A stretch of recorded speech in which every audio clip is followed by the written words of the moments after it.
Bilang sama Zakir Naik, berani nggak? Katanya dia ngeles kan, 30.000, 40.000 orang. Saya nggak janji saya bawa 30.000, 40.000 orang. Saya nggak janji. Tapi dianya berani nggak? Aduh, Zakir.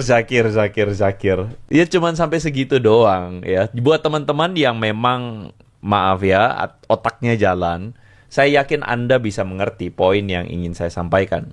Saya yakin Anda bisa mengerti apa yang ingin saya sampaikan. Bahwa orang ini, bagi kami orang Kristen, kami keberatan. Karena orang ini melakukan cara-cara yang tidak sepantasnya. Maaf saya pakai kata ini. Cara-cara sampah. Saya ulang ya. Cara-cara sampah. Sampah sekali. Kenapa sampah? Karena merendahkan dan ngawur tentang kekristenan. Yang klaim-klaim yang dia sampaikan adalah semua yang keliru tentang kekristenan.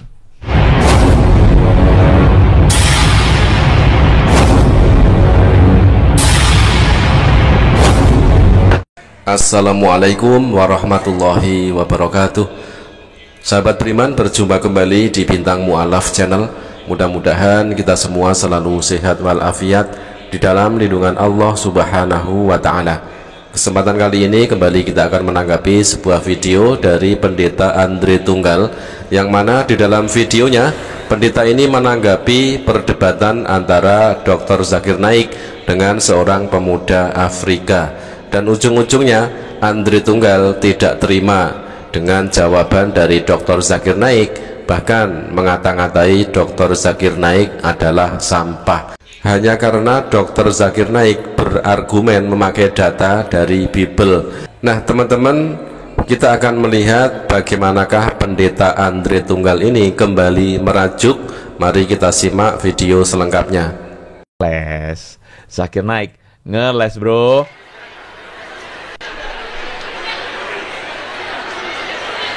Allah is not changing the mind, you are changing the mind. You say before Jesus, for prophet of before Allah's father, but no, it's no father. Will you keep quiet? Ya, jadi maksudnya tadi dia bilang ya. Jadi waktu Yesus boleh, tapi kenapa waktu Nabi Muhammad kok dilarang? Jadi Allah berubah pikiran dong. Nah, itu dia tadi ya.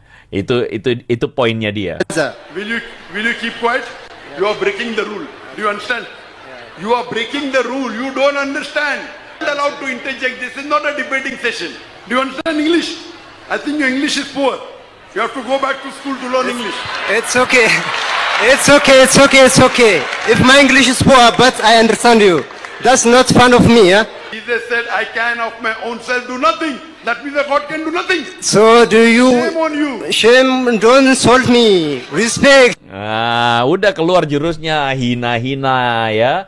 Hina-hina, terus kemudian bilang orang lain gak tahu bahasa Inggris, shame on you, kamu ini, nah, nanti ujungnya gila ya, nanti dengerin. Shame on you too, don't insult me. So, Everyone is telling, your God can do nothing. Your God cannot do anything. You quoted the verse of the Bible, Gospel of John, chapter number 5, verse number 30. Jesus Christ, peace be upon him, says, I can of my own self do nothing. God will never say, I cannot do. So he say, I will do the will of. Seperti biasa, kita sudah mengetahui kalau Andre Tunggal ini ketika mereaction video, maka video itu selalu dipotong-potong. Diambil video yang sekiranya menguntungkan bagi Pendeta Andre Tunggal itu ya. Sangat jelas sekali terlihat ketika Dr. Zakir Naik berargumen ketika berdebat dengan pemuda Kristen Afrika itu.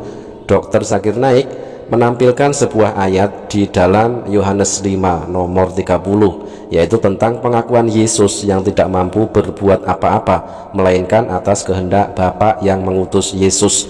Nah, ini sebenarnya poin yang harus ditanggapi oleh Pendeta Andre Tunggal, tetapi Pendeta Andre Tunggal lebih memilih tanggapan dari Dr. Zakir Naik yang mengata-ngatai pemuda Afrika itu tidak bisa berbahasa Inggris dan mengatakan pemuda asal Afrika itu bodoh. Nah, itu yang diangkat oleh Pendeta Andri Tunggal.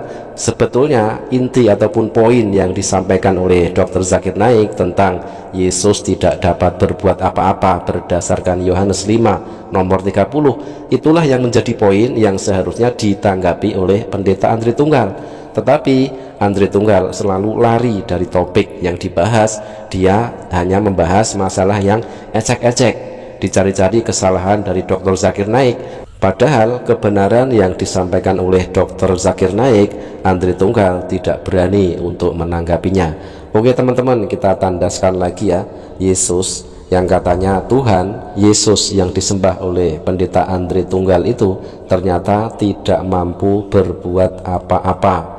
Di dalam Yohanes 5 nomor 30 sangat jelas sekali tertulis, aku tidak dapat berbuat apa-apa dari diriku sendiri. Aku menghakimi sesuai dengan apa yang aku dengar, dan penghakimanku adil, sebab aku tidak menuruti kehendakku sendiri, melainkan kehendak Dia yang mengutus aku. Ada 2 poin di sini ya, di dalam Yohanes 5 nomor 30 itu berupa pengakuan jujur dari Yesus, yang mana Yesus mengaku tidak dapat berbuat apa-apa. Dan poin yang kedua adalah Yesus mengaku Dia adalah utusan Tuhan. Jadi sangat jelas sekali ketika Yesus mengaku Dia tidak mampu berbuat apa-apa melainkan kehendak Bapa yang mengutus Dia. Ini membuktikan bahwa Yesus hanyalah utusan. Yesus jelas bukan Tuhan. Nah, sebenarnya poin inilah yang harus ditanggapi oleh Pendeta Andri Tunggal. Tetapi mana berani Pendeta Andri Tunggal menanggapi tentang Yesus yang mengaku tidak mampu berbuat apa-apa, pengakuan dari Yesus yang mengaku hanyalah utusan. Nah, itulah yang membuat Pendeta Andri Tunggal lalu akhirnya ngeles menanggapi yang remeh-temeh yang tidak ada poin di situ. My father, Please respect the speaker. Let him answer. I respect him, but he make me fun of me. Why? Hold your question. Hold your question. Because you're contradiction. You don't understand English. I understand. Please can you off the microphone? The brother is crazy. Please can you... He wants to preach. He wants to preach. Anda lihat, inilah pujaan warga yang sayangnya Muslim Konoha. Sayang sekali. Pujaannya kayak begitu. Ya, jadi Anda buat kamu siapapun itu, ya tadi siapalah namanya Anissa atau siapa itu, Andre keluar kandang dong, hadapi Zakir Naik. Anda bayangkan pemuda itu saja dikatain begitu sama Zakir. Ini bukan debat, kamu gak bisa bahasa Inggris, kamu gila, gitu kan? Apa gunanya? Gak ada gunanya. Gak ada gunanya. Bilang Viro, bilang sama Zakir Naik, berani nggak?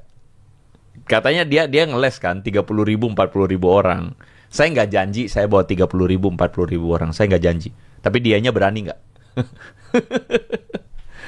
Aduh, Zakir. Ya cuman sampai segitu doang ya. Buat teman-teman yang memang, maaf ya, otaknya jalan, saya yakin Anda bisa mengerti poin yang ingin saya sampaikan. Saya yakin Anda bisa mengerti apa yang ingin saya sampaikan, bahwa orang ini, bagi kami orang Kristen, kami keberatan. Karena orang ini melakukan cara-cara yang tidak sepantasnya. Maaf saya pakai kata ini. Cara-cara sampah. Saya ulang ya. Cara-cara sampah. Sampah sekali. Kenapa sampah? Karena merendahkan dan ngawur tentang kekristenan. Yang klaim-klaim yang dia sampaikan adalah semua yang keliru tentang kekristenan. Nah, dengan tawa yang sangat dipaksakan, Pendeta Andri Tunggal terasa sangat senang sekali ketika Dr. Zakir Naik mengatai pemuda Kristen Afrika itu gila, pemuda Kristen Afrika itu bodoh. Memang kalau umat Kristen itu sudah dinubuatkan seperti itu oleh Yesus. Itu ada tertulis di dalam ayat Bible kepunyaan Pendeta Andri Tunggal ini. Yeremia 5 nomor 21. Dengarkanlah ini, hai bangsa yang tolol dan yang tidak mempunyai pikiran, yang mempunyai mata, tetapi tidak melihat, yang mempunyai telinga, tetapi tidak mendengar. Dan ketika Andri Tunggal ini ada komentar yang mengatakan, Andri Tunggal keluar dong, ayo lawan Dr. Zakir Naik, mana berani. Sedangkan untuk melawan Kohdonditan saja dia ngeles nyari alasan ya, tidak akan pernah berani. Dan sangat jelas sekali kita bisa melihat di sini Andri Tunggal baper ketika saudara seimannya dari Afrika itu dikatakan gila hanya karena pemuda Afrika itu tidak mampu berbahasa Inggris dengan baik. Dikatakan gila oleh Dr. Zakir Naik karena dia juga ingin berkhutbah, dia ingin ngomong panjang lebar, padahal itu sesi tanya jawab, bukan sesi debat. Nah, kalau ingin berdebat silahkan panggil pendetamu dan hadirkan 30-40 ribu orang, baru Dr. Zakir Naik akan melayani pendeta itu. Dr. Zakir Naik tidak level melawan seorang pemuda Kristen Afrika yang kelihatan bodoh dan gila tersebut. Makanya dia menantang pendetanya, hadirkan 30.000-40.000 audiens, baru Dr. Zakir Naik akan melayaninya. Kembali kita akan tanggapi bagaimanakah bapernya Andri Tunggal ketika pemuda Afrika itu dikatakan gila oleh Dr. Zakir Naik hanya karena dia nerocos terus ingin berkhutbah tadi ya, padahal bukan sesi debat. Kalaupun Andri Tunggal baper melihat saudara seimannya dikatakan gila oleh Dr. Zakir Naik, maka seharusnya pendeta Andri Tunggal ini harus lebih baper ketika Tuhan yang disembah dikatakan gila. Itu ada tertulis di dalam Bibelnya sendiri, ada tertulis di dalam Markus 3 nomor 21. Pada waktu itu ada beberapa orang yang mengenal Yesus berkata tentangnya, dia sudah gila. Ketika keluarganya mendengar hal itu, mereka berjalan ke tempat itu untuk memaksa Yesus pulang.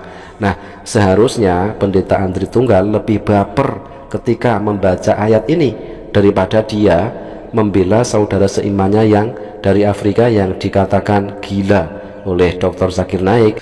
Dan di ujung kalimat Andri Tunggal mengatai Dr. Zakir Naik hanyalah sampah, karena apa yang dibahas, apa yang ditunjukkan oleh Dr. Zakir Naik tidak sesuai dengan pengajaran Kristen.